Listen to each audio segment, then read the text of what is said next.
Deng deng deng deng deng deng deng deng deng deng deng deng deng deng deng deng deng. Bismillahirrahmanirrahim. Assalamualaikum warahmatullahi wabarakatuh. Kita jumpa lagi dengan Puarta Berita Channel. Kepada seluruh pemirsa Puarta Berita Channel dimanapun Anda berada, semoga selalu berada dalam lindungan Allah Subhanahu wa Ta'ala. Amin, amin ya Rabbal Alamin. Pemirsa sekalian,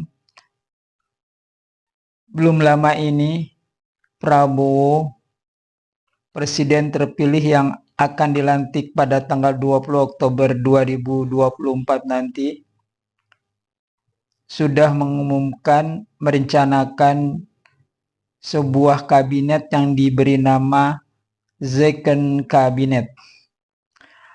Apa itu Second Cabinet? Second Cabinet adalah kabinet berbasis keahlian.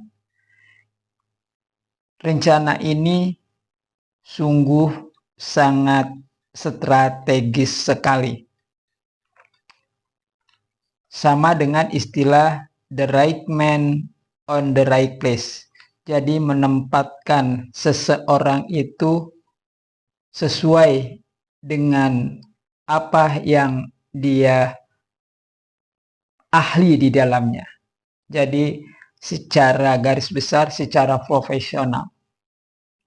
Apabila dia seorang ahli pertanian, maka dia akan ditempatkan menjadi seorang kementerian yang menduduki di Kementerian Pertanian sebagai Menteri Pertanian. Contohnya seperti itu.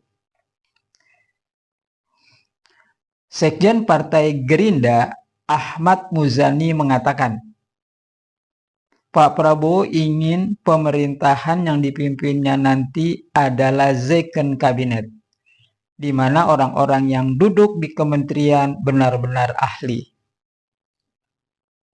Tentu saja dalam kurun waktu yang lebih kurang satu bulan ini menjelang 20 Oktober 2024, karena nama-nama calon menterinya ini akan diumumkan sebelum tanggal 20 Oktober 2024. Artinya sisa waktu lebih kurang satu bulan. Apakah dalam kurun waktu lebih kurang satu bulan ini, ya, satu bulan lebih sedikit, berapa hari? Kalau sekarang tanggal 11 berarti sekitar ya 40 harian lah, atau 39-38 hari gitu ya, untuk mempersiapkan second cabinet ini cukup atau tidak? Karena kan ada proses bagaimana kita memilih orang-orangnya. Apalagi kita ketahui bahwa koalisi Kim Plus ini banyak sekali partai yang tergabung di dalamnya. Artinya akan ada tarik ulur antara kebutuhan partai dengan kebutuhan pembentukan kabinet yang second ini. Kenapa? Karena ketika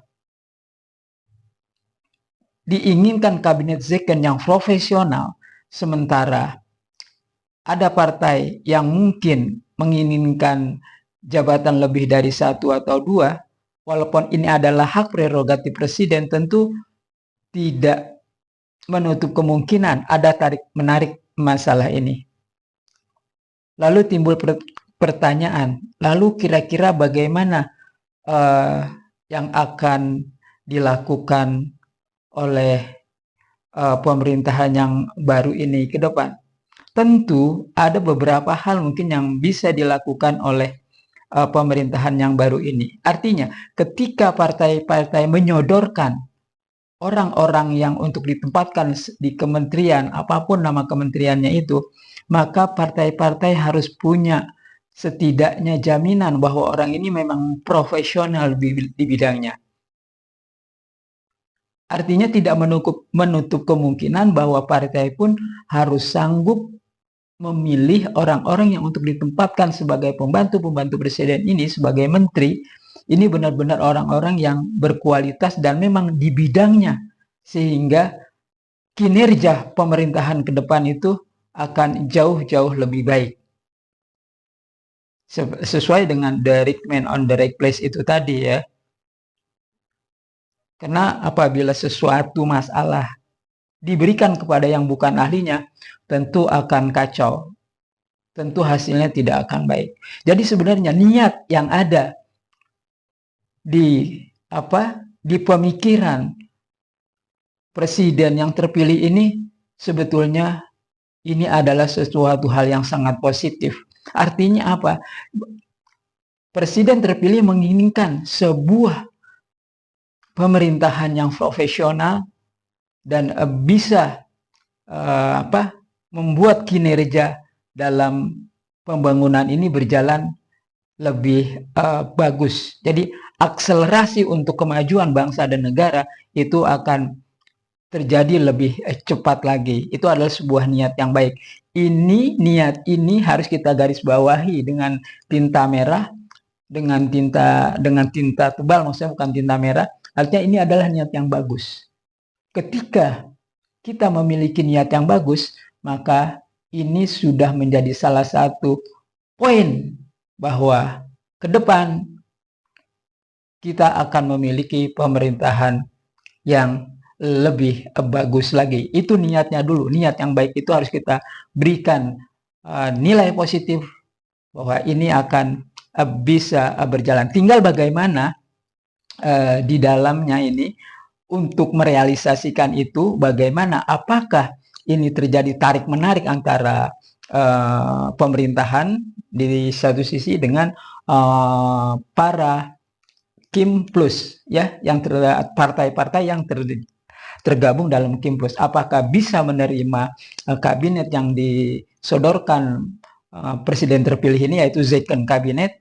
Apabila bisa diterima, maka berusahalah partai-partai ini menyodorkan orang-orangnya yang benar-benar profesional, bukan karena sesuatu hal yang membuat jadi tidak enak atau bagaimana sehingga disodorkan orang-orang yang sebetulnya kurang layak untuk ditempatkan di kementerian yang bersangkutan umpamanya ya. Jadi di sini harus ada lapang dada.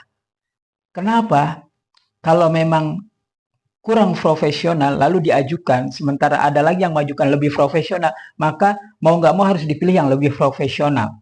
Kenapa? Ini untuk kepentingan bangsa dan negara, bukan kepentingan individu, bukan kepentingan partai. Artinya kita bicaralah secara nasional. Yang kita inginkan adalah perjuangan untuk pembangunan secara menyeluruh untuk bangsa dan negara dan untuk rakyat Indonesia, bukan untuk partai apalagi individu. Ya, jadi di sini seluruh komponen yang tergabung dalam Kim Plus itu harus memiliki rasa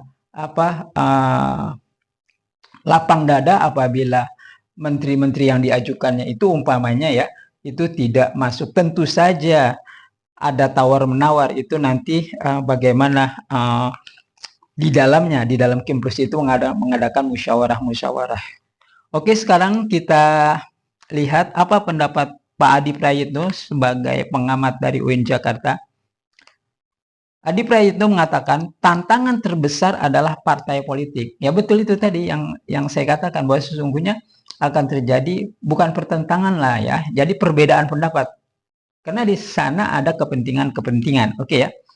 Jika kabinet hanya mengakomodasi partai politik, sulit membentuk kabinet berbasis keahlian. Harus ada beauty contest untuk mencari ya menteri terbaik tanpa mempertimbangkan latar belakang politik. Kalau dikatakan jika kabinet hanya mengakomodasi partai politik, sulit membentuk kabinet berbasis keahlian. Bisa, misalnya contoh, salah satu partai harusnya juga legowo ya, harus mencari, misalnya contoh gampangnya begini, partai A dia tidak memiliki kader yang ada di dalam kadernya itu ada orang yang katakanlah mengerti tentang pertambangan umpamanya. Maka boleh jadi partai yang bersangkutan cari orang-orang individu-individu yang ada di luar partai. Sodorkan orang itu. Yang jelas dia profesional. Begitu. Cuma atas nama partai yang bersangkutan. Jadi tidak perlu terpaku partai-partai ini terhadap kader-kadernya yang ada di dalam.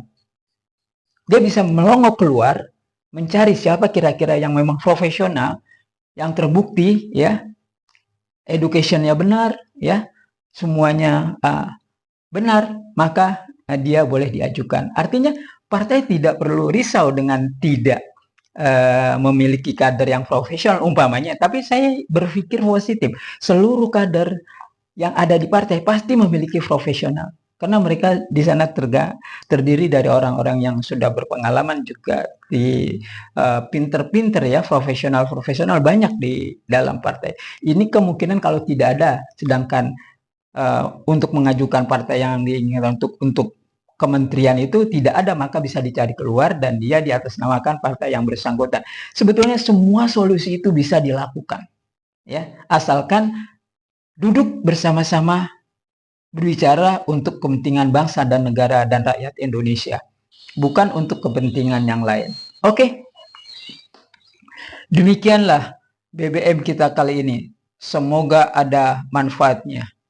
Billahi taufiq wal hidayah. Wassalamualaikum warahmatullahi wabarakatuh. Kita ucapkan selamat bekerja kepada pemerintahan yang akan datang, dan jangan lupa tetap semangat.